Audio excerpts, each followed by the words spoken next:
Welcome to the TryPod Live. I am your host, Winnie. I am sorry I'm not joined by Clarkey tonight to recap a crazy round two. Clarkey has said he's only going to appear live after Titans wins because he doesn't want to have to deal with any mean or nasty comments. So, no, all seriousness, Clarkey's been at the No Limit boxing card today in Sydney, so he couldn't make our live show, but I am here. Whether we win or lose, I face the music. In this case, we've had a really good round. But first of all, let's begin with this. The top of the ladder is the Dragons and the Dolphins. The Dolphins and then the Dragons. The two teams most people had dead bottom for 2023 lead the competition ladder, albeit Dragons have only played one game. But I'm sure they surprised a few of you, not me so much. We did get the best bet win with that Dragons game, and we won the mixed matchup. If you're on the mixed matchup this week, the Dragons outscored the Sharks. They needed over 30 points today. They had 32. So give a like if you're on that mixed matchup. It doesn't get much better than that. But let's go through game by game, guys. And the game I've got, I'll chuck up the full best bets summary there as well, because I like to try and do that every week, regardless of whether we win or lose. It's kind of across my face there. But we see Penrith, we started the round strong. We had a winner there. The only loss for the round was Parramatta Eels. They didn't cover the 4.5. In fact, they lost the game. We'll talk about that one. Broncos, a strong win. That was the third best bet. And then the Dragons, first half we had them, and in fact, they covered well for the full game. But let's go back to Wednesday night. And because I'm on my own, Thursday night, because I'm on my own, I'd love to hear your comments as well. And I will try and highlight as many of them as possible. Some people already giving Clarkey a bit of grief. As I said, he was at the boxing today. But hey, we can give him grief. He was celebrating the Titans win last week. Back down to earth this week, and we can't complain because we had a best bet win against him. So the Panthers, we bet to bounce back and get their first real win of 2023. And I just feel like you can't play ultra high intensity every single week like the Panthers have been doing. But it was clear that this game was important to them because they wanted to silence the doubters, silence the critics. And they went back to their old ways, physically dominated, I thought. And I think that was a big part of that was just the Panthers' mentality and their big players stepping up, their forwards leading the way. But let's not forget the Rabbitohs missing two key middles, Jai Arrow and Junior Totola, and that really showed as well. I felt like the Panthers were fully on top. Now, our best bet was for the Panthers to win the first half by 2 or more. Can you believe it was only 4-0 after 39 minutes in this game, despite the fact that Bunnies barely could get out of their half? I felt like they were losing the arm wrestle, felt like Cleary had all night to kick.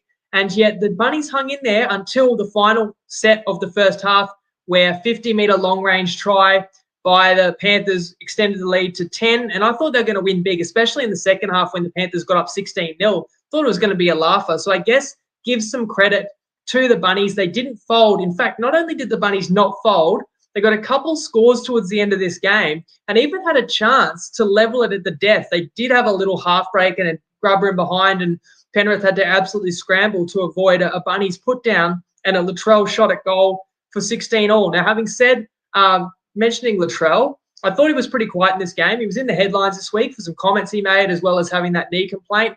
You know, it was a bit like the prelim, but was that his injury slowing him down, or was it just the fact that Penrith gave the Bunnies nothing, gave them no space or opportunities all night? Let's move to the game we lost on, which was a really entertaining game. Not so fun for me, but great for the neutral, great for the Sharkies, and a bit of a surprise as well in the upset win by Cronulla at CommBank, beating the Parramatta Eels 30-26. And I would say of all my best bets I've given out, and so far this season I've given 7 with 1-4, lost 3. And I said last week I could totally live with those 2 lost. I feel like you play them again, we could easily win. I probably wouldn't want to have this Eels one again because maybe I misjudged the Sharkies. I was super impressed by how they could put up 30 points in this game without their best player. The way I envisioned this game in the breakdown and why I have to admit I got it wrong, I thought it was going to be a grind. I thought it was going to be an arm wrestle, and I thought the class of the Eels spine at home would get them home in this one. But in fact, it was actually massively open, entertaining game. And that brought the Sharkies outside backs into this one. And that's an advantage that actually quite a lot of teams in the competition have over Parramatta. I don't feel like Parramatta have a lot of game winners in their outside backs, whereas the Sharkies' outside backs are dynamic and they're not afraid to pass the ball around, shift on early tackles. And look, I don't know whether it was the game circumstances that forced Cronulla's hand, because they found themselves down 10-0 very early and they had to attack the game and they knew they needed points to be able to win this one. Or if they came in with that game plan, but you take your hat off to them because they didn't come in and try and win ugly. They came in, played expansive, throwing it around, and ultimately they get enough to outscore the Eels and to come back in a back and forth game. It was a highly entertaining one. We've got the runners up from 2022 now ruining another close defeat, because if you look a bit closer under the microscope of these last two Eels games, they really could have had them both won. But for me, the decisive plays in this one were in the second half by Mulitalo and Kennedy. With 20 to go, Parramatta is attacking the Sharks line and is leading the game until Mulitalo takes an intercept. They don't score that play, but he gets run down by Moses, tackled 30 out. They score the very next play. Kennedy's the man who scores. It was his third of the game. Talking about these dynamic outside backs, so I include Kennedy in that for the Sharkies. And then I think the very next set, or next attacking set for the Sharks, Mulitalo catches a contested bomb and extends the lead to 10. So that was really where the game was won and lost, with 12 quick points for the Sharkies. In saying that, I mean, it's 5 tries each. Moses actually misses a couple of his conversions. I thought there could have been an 8-point try when Moses scored. I thought he got a clearly hit in the head, hit high, as he was scoring.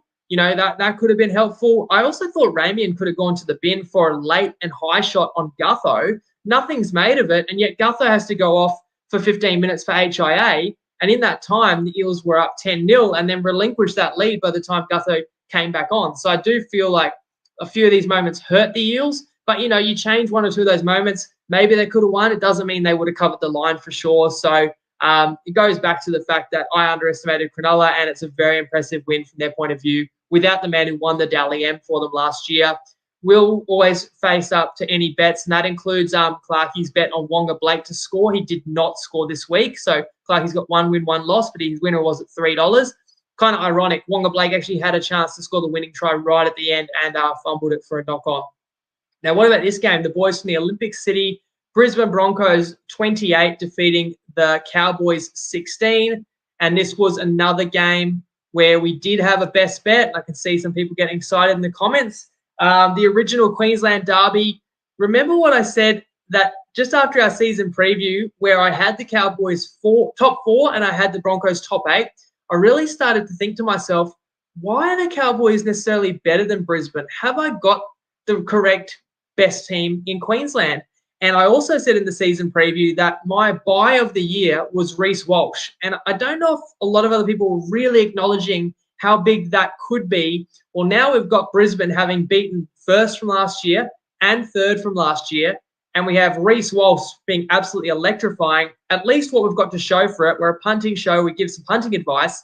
What we've got to show for it is we have been on the Broncos the last 2 games for best bet. So at least we've won in that regard. Look, most of you guys probably watched this game. This show is about recapping, reliving the weekend of footy. I want to hear your thoughts as well. You get to hear my thoughts. Maybe you didn't get to watch all the games. You probably watched this one. For me, what jumped out is what jumped out to everybody. It's Walsh's electric debut for his club. It's like speed is one thing. I'd say a lot of these, outside backs and wingers have a lot of speed, and over 50 meters or 80 meters, a bunch of them could probably out-sprint Walsh. But for me, it's his quickness. And what I mean by that is the way that he can move laterally, the way that he skips across the line. And next thing you know, he's catching a pass and he's at the defensive line and he's forcing a decision, and he can beat defenders with his feet or with his passing game as well. And he just caused the Cowboys problems all night. In the end, Brisbane scored 4 straight tries with, Reece Walsh absolutely electric. This was after the Cowboys did lead 8-0 early. So at that point, I was a little bit worried, but the game turned with a try or a couple of Broncos tries in the final 10 minutes of the first half. Mam scores right at the end of the first half. This is another really exciting ball player who is young for the Broncos, and it looks like he's only getting better. That made it 10-all at the break. The decisive play is the Drinkwater sin bin. So I'd be interested to hear what you guys thought of this one. For me, it's a tough one. It wasn't malicious. Horrible outcome for Corey Oates, obviously. Broken jaw. You hate to see it. He was playing really good footy. Drinkwater's coming across. It's fast. I kind of thought arms were used, but at the same time, I do see the body turning side on, and I do see contact with the jaw, and could have been a penalty, maybe not a sin bin. In any case, it did save a try, and obviously it's going to knock Oates out for a few weeks. So Drinky goes to the bin, and in that time, Brisbane do score twice, and you could basically say that was the difference in the game. But taking advantage of having that extra man. Payton, at the end of the game, ultimately said that a lot of things went against the Cowboys, and he was proud the fact that they still were within 6 with, 5 minutes to go. So, look, I'm happy with the win there for our best bet, but understanding a lot of the big moments did go the Broncos' way. Our same game multi did not get up this week with better. It was built around my best bet, so it was built around Brisbane to win, which did happen, but Cobbo didn't score a try. Couple of half chances, opportunity where they grub it out to the right, but either him or Staggs could have got it, and Staggs scored. And in the end, the late try by Walsh pushed one too many tries in the second half. So no luck with the same game of this week. Of course, we did win at $7 last week. Let's move to Saturday, and you guys send your comments through. One-eyed Broncos fan does say it should have been a send-off. So there's two arguments there. Some people saying it shouldn't have been bin, and others saying it should have been more harshly penalised, the Drinkwater shot there. Quite a few sin bins and big decisions over the weekend. And look, we're not NRL 360, so I'm not going to litigate too many of the big calls, just talk about when they impacted a game. But I'm definitely interested in your thoughts as we go through. So as we move to Saturday, this game surprised me a little bit. The Roosters did win 20-12, but remember that line was 12.5, so the Warriors get a cover there again. And look, New Zealand carried the defence that kept Newcastle to 12 points last week in Wellington. They brought that into Allianz, to be honest. Only conceding 3 tries in this one is pretty impressive considering daytime conditions, a hot afternoon, the weapons that are on this Roosters side, and the fact that the Roosters did score in the first 5 minutes. From then on, the Warriors honestly hung in this match really well. In fact, it was 8-6 to the Roosters at the break. And by the same token, I never felt really worried that the Roosters were going to lose the game. But certainly when the Roosters broke the game open, Luke Keary, I don't know if anyone plays a short side better than him, and his deft touch put Suaalii into space. Suaalii almost muffed the try by not just giving it back to Teddy, but ultimately found Walker. At that point in the game, with 20-25 to go, it's 18-6 to the Roosters. You're thinking it's game over, but it wasn't, as Clarkey has joined the chat. So, guys, give it to Clarkey. Let him know how the Titans went, because I don't know if he would have seen the match. As I said, he refuses to come on the show after any Titans loss. Getting back to this one, as I said, the Warriors actually scored, pull it back to 18-12. And if you didn't see this one, the Warriors then make a full clean line break. Wade Egan, I think most teams in the competition score. It's 2-on-1, draw and pass. But I really think the experience of Teddy not committing to the challenge, allowing his chasers to run back, just able to diffuse that opportunity for the Warriors when it really should have been a try for sure. And the Warriors had more opportunities after that. The very next play could have scored to the left. Dylan Walker tries to grab her in behind. Too heavy off the boot. Suddenly it's out. It's dead, and it's a 7-tackle set. The Warriors got back down there again, had the Roosters on the ropes, only to get a quick play the ball with nobody in at dummy half and turned it over, and got there again, the Warriors, for a chance to make the game interesting late, and dropped it. So the Roosters did have to withstand a bit of pressure at the end, but they ultimately held on. They'll be happy to get their first win of the season, though they will be, of course, sweating a little bit the injury status of Brandon Smith. He's been in the wars already since joining this club. In this game, a back/rib complaint reeling out of a tackle there is a bit of a concern for the Roosters. Question there.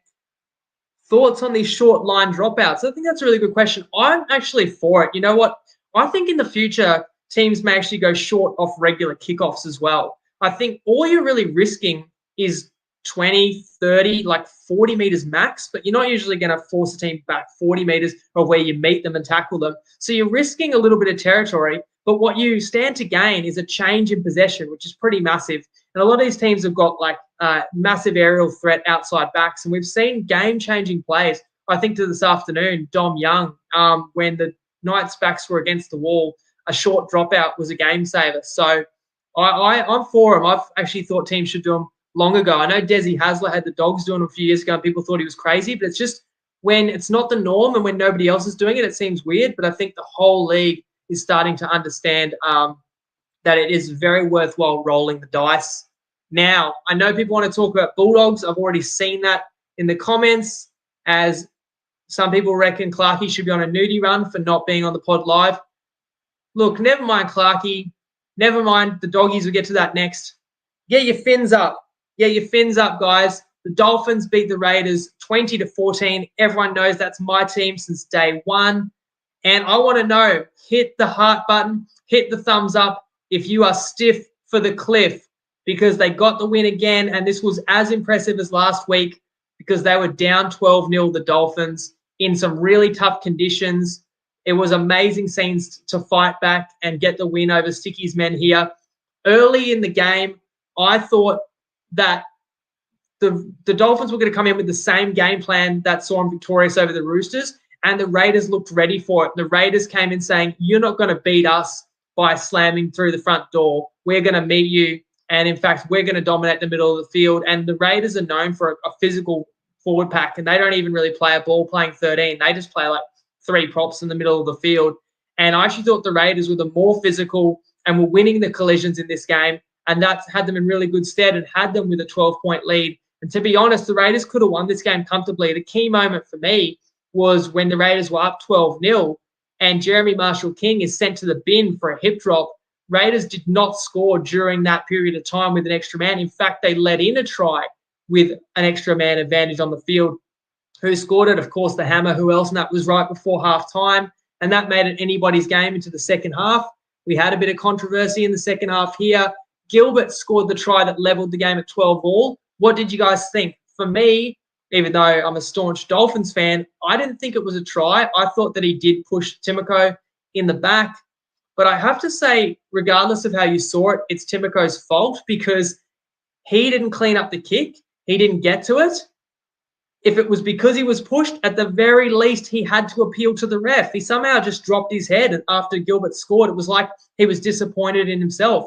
I reckon if a couple of Raiders appeal that, it gets looked at a lot more closely. And I don't know if the bunker would have had a say or would have been able to genuinely award it. Even the commentary box was saying there's hands in the back there. So a bit fortunate there, that decision for the Dolphins. That leveled it up. Still anybody's game. And again, we're not 360 and there were plenty more moments that can be discussed more in depth. There was one more sin bin either side and both somewhat controversial. I mean, Hudson Young got sin binned for being not square at marker on his try line. You know, is that a sin bin? We do see teams milk penalties knowing that the marker couldn't quite get back square and the dummy half just dives through the line just trying to get a 6 again. It doesn't often end in a sin bin. I know it's a tight game, so, okay, it was a penalty and a sin bin against the Raiders, but then the Dolphins got sin bin too with O'Sullivan for a high and maybe late shot on Harawira Naira. But really, it kind of looked to me like CHN ran into O'Sullivan. The worst thing you can say about him is possibly he turned a little bit side on to brace. But again, I mean, you give a penalty, that could be considered harsh, let alone a penalty and a sin bin. I guess it all evened out in the end. And at the end of the game, it was hammer time. That man, again, I will say it again, he's the star the Dolphins had all along. All the talk they couldn't sign a star, they had one in their midst already. And that got them the win in front of their home faithful at KO Stadium. Monitor the judiciary out of this one. The Dolphins do play the Knights next week. I bring that up because the Dolphins are playing the Knights. It's a winnable game for sure. We'll talk about the carnage from today. Brisbane play St. George next week, as good as the Dragons did look today. Can you imagine, just imagine for a second, in round 4 at Suncorp Stadium, the Broncos playing the Dolphins, and they could both be undefeated top of the ladder. How crazy would that be? Not many could have predicted that. Right, that wasn't probably the most shocking result of the round, though. We moved to Saturday night. But before I give you my thoughts on that one, let's hear how the bookies did for the weekend, thanks to our show sponsor, Tristan at Top Sport. G'day TryPod family, Tristan Merlehan here from Top Sport. Another fascinating weekend in rugby league where there were some big upsets. There were obviously the Panthers bounced back and got the result against the Bunnies in the opening game of the weekend. But there were some big betting moves. Our biggest result of the weekend was the Sharkies against the Eels. There was a lot of multis rolling into the Eels in that game. We were pretty happy at the end of that game. And I think they were probably fortunate to win the Sharks with Gutho going off with the HIA and then the intercept try as well. So that one was probably a little bit of luck on our side. The other game that was probably definitely our biggest loss, but probably the most surprising from our end was the Bulldogs against the Storm. we laid some really, really big bets right at the death on the Bulldogs to win that match, and they won it very, very convincingly. So some very shrewd punters that obviously got a nice result there at a big price. So it'll be interesting how the Storm bounce back in week 3. The Dolphins obviously kept on rolling. They were very impressive there to get the result there and go 2-0. So that one was very, very even from our perspective. There was money both ways on the line. So it's going to be a tricky one to work out where we set that line next week against the Knights, particularly with obviously some HIA concerns for some of the stars from the Newcastle team. So hope you back to winner over the weekend, and as always, gamble responsibly. Thank you, Tristan. I hope you guys could hear that. I feel like I couldn't hear it properly on my end, but I had a feeling it might have been all right. No one was commenting, complaining about the sound there. We do our best as we are live and dangerous. Thanks to Blanchie, who commented earlier regarding the controversial Gilbert try, saying a bit of hand fighting. He's happy with that. And Jeff Craner just says the Titans don't count. And the TryPod says, give this video a like if you're stiff for the cliff. Let's move on to Saturday night, because as I say, that was really the shock of the round, although maybe not to the guy who tipped in our group, Dogs plus 7.5, The Undertaker. I'd love to shout him out and tell you his record, but he's been winning so many, I can't keep up with his record. Maddie, maybe you can. So I'm going to guess it's something like 11-2, 12-2. So we're talking kind of over 80% so far this season. The man has absolutely got flames coming out of his you-know-what, and he had the Dogs in this one, and I undersold him there, 13-2. Available on our Discord as well, which hit me up if you need a link to our Discord. You can even get alerts to The Undertaker. We call him The Undertaker because he loves unders, and he had unders in this game under 40.5, which cashed. He had Dogs plus 7.5, which cashed. And we also call him The Early Taker because he gets in early sometimes and finds lines that end up moving a long way by the time the game kicks off. For me, I am a bit disappointed that I wasn't on the doggies with Matty in this one because it's the kind of game I should have also been able to pick out and tip. As Matty says, one of his only losses was actually taking the Cowboys on Friday night against me. So, Matty, you'd be like 95% if you didn't take me on. But look, who am I to speak? I'm 4-3. Matty's 13-2. It's his world. We're just living it right now. Now, I want to try and find these winners this year. And as Matty said before, this was one of the easiest winners of the year.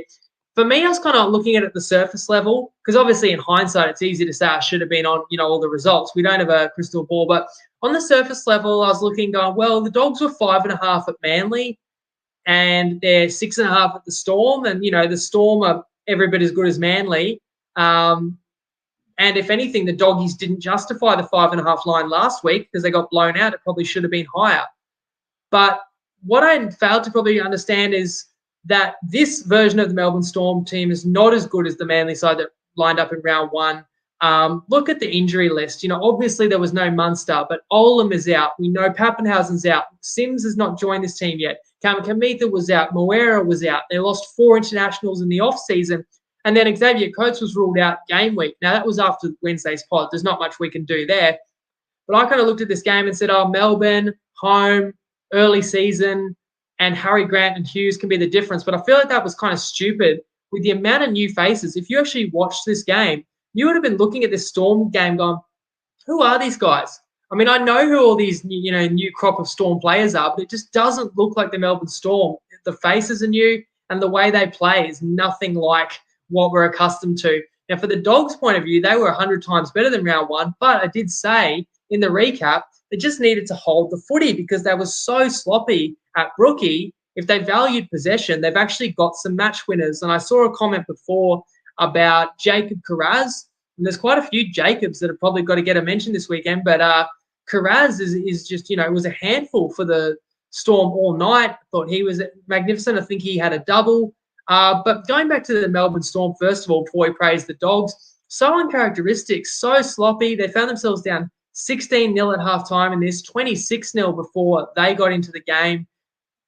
I've never seen them miss that many tackles. I look at the new recruits for the Dogs. You've got Reid Marnie, looks right at home. Kickout had some good moments. Burton, he's been there for a year now, but he was running the ball more. And then the Dogs forwards were really getting on top, and that was just giving Burton all the time and space he needed to put up his terrifying kicks.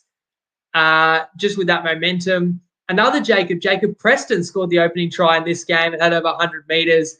playing second row. He looked like he had a bit about him. So Storm finally fought back at the end when it was too little too late.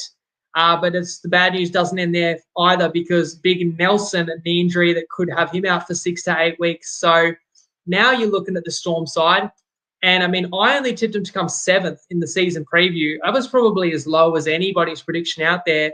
And now you're starting to look at it, even though they get the Golden Point win in round 1, it could be a long season. It's not really their fault with all these injuries mounting up, but it goes back to, wish I'd been on the Dogs, because I did lean their direction over 6, and ultimately my feeble reasons for thinking the Storm would be too good here were proven very wrong. And it's just a reminder for all of us, 1 week can make a big difference, because you had probably the worst loss of round 1 could have been the Doggies, and arguably the most impressive win of round 2 belonged to them as well.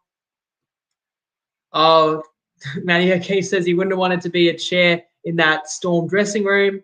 And Ryan says the Storm's issue is not the players, bar the forwards they let go, but Cam Smith was the one on the field who helped turn nobodies into guns. Now, the point there as well is that we are just used to players we haven't heard of before coming into a Melbourne Storm jersey and just belonging in the NRL. And in fact, we've seen a lot of players that didn't even play first grade, like Harry Grant, was stars in the making. And I actually said this in pre-season, that now other teams are kind of raiding their depth, signing some of their young players, forcing them to spend more than they want to keep players. And it is really testing the depth. And then you add in these injuries, and it's just maybe not the same Storm team. Now, we don't want to overreact. You know that they're going to get a response next week, and they do play the Titans, so it's a very winnable game, and maybe Melbourne wins big next week. And, this is just a blip on the radar, but a disappointing home opener for the Storm. In terms of next week, of course, wait till Wednesday night, because that's when we will do our week 3 preview, of course. Let's move to Sunday, just a couple more games to discuss, and an upset win in each of them. And another game, and I'm not just saying this, but go back and listen to Wednesday, another game easily could have been a best bet. I kind of obviously wish I had taken the Knights. I wanted to get Knights plus 4.5. That's what I was kind of aware that it was on Monday and Tuesday.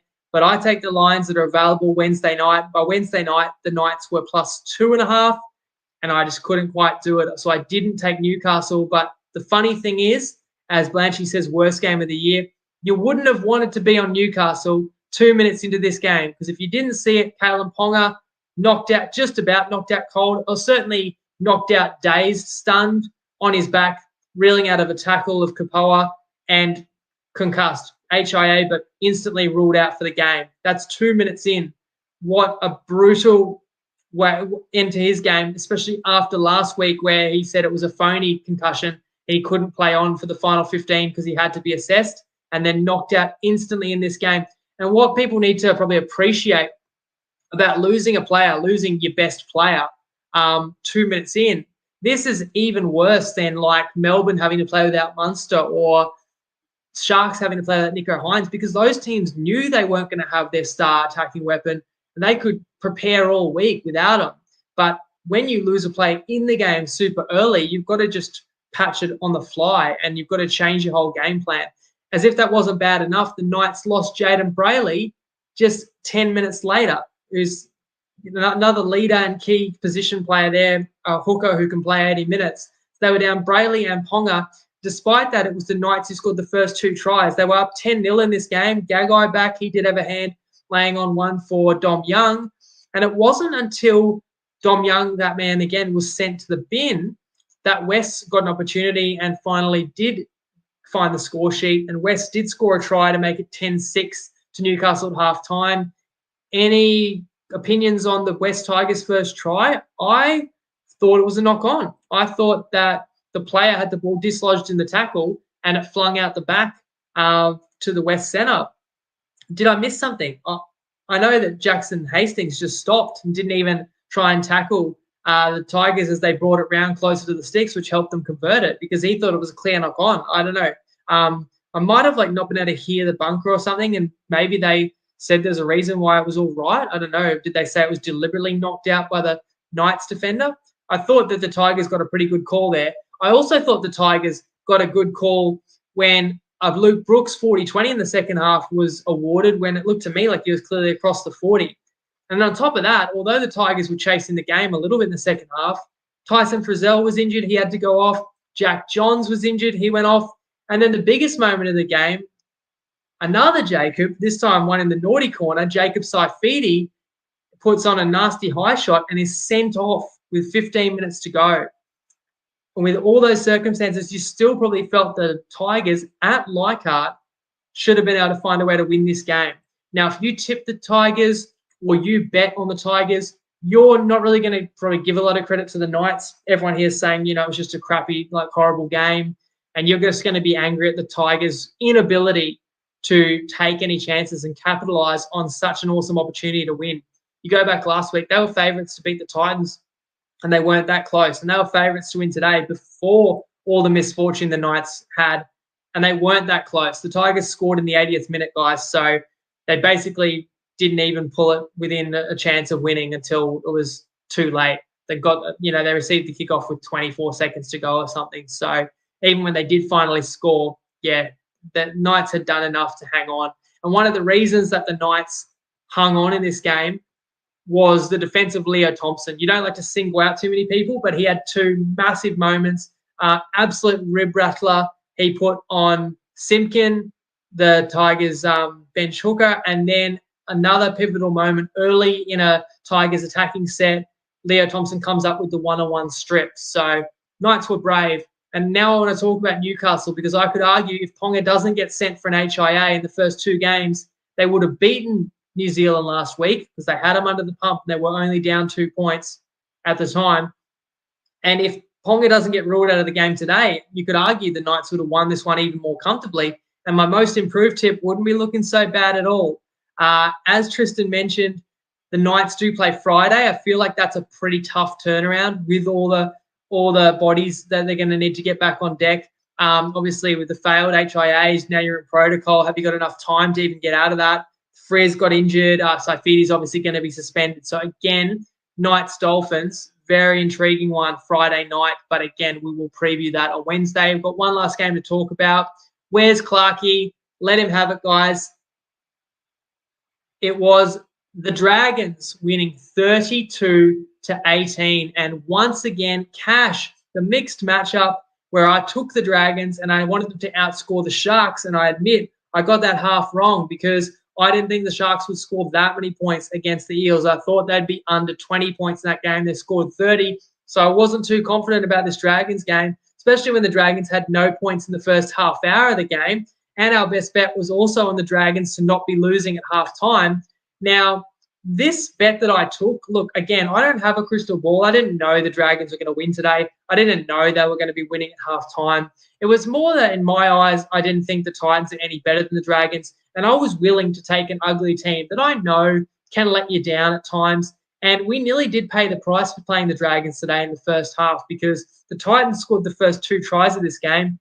And it was pretty weak defending. Like, I was blowing up. I thought there was a really terrible decision by the ref where the Dragons dragged the Titans in over the sideline and they said it was held and gave the Titans a penalty, and the Titans scored a try directly off that set. But at the end of the day, that's no excuse for the tries you let in. Meanwhile, at the other end of the field, Dragons botched 2 early tries down the left-hand side. They've moved Lomax to the left centre, maybe so he can't do these stupid right backhand flick passes anymore. So the first opportunity he gets, he throws a forward pass for a try.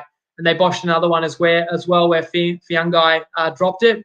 But in saying that, the Dragons scored 3 tries in the final 10 minutes of the first half, cashed our best bet. In fact, we didn't even need the last one, which came off a Titans mistake in the final minute of the first half. It was already 12-all, and we had plus a half a point. But boy, did we still enjoy that try because it gave us a real sniff of the mixed matchup with 16 at half time and with another 16 in the second half by the Dragons. They got to 32, and we win the mixed matchup. Dragons 32, defeating the Sharks 30. How good was that?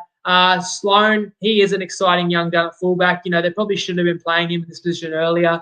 He had a scoot that set up the opening try for the Dragons, and in the end, that was a run of 30 straight points that St. George had in this game that really put the Titans to the sword. Let's give another shout-out to a Jacob. Not Jacob Wynn, although we did go 3-on-1 best bets and win the mixed matchup this week. But Jacob Little off the bench looks like a really strong pickup. I wonder if he should be starting over Moses and Bai. So that's my takeaways from the round. I'd love to still hear what you think, and feel free to comment. Let us know. Once again, the Dolphins and the Dragons are top of the ladder. You've got to love the NRL. Let's see if we can predict what's been a pretty unpredictable competition this week on Wednesday night, when Clarkey, I'm sure, will be back. He'll lick his wounds and he will be back to dissect the upcoming round with me. Have a great week until then, guys. Thanks for tuning in. Lego.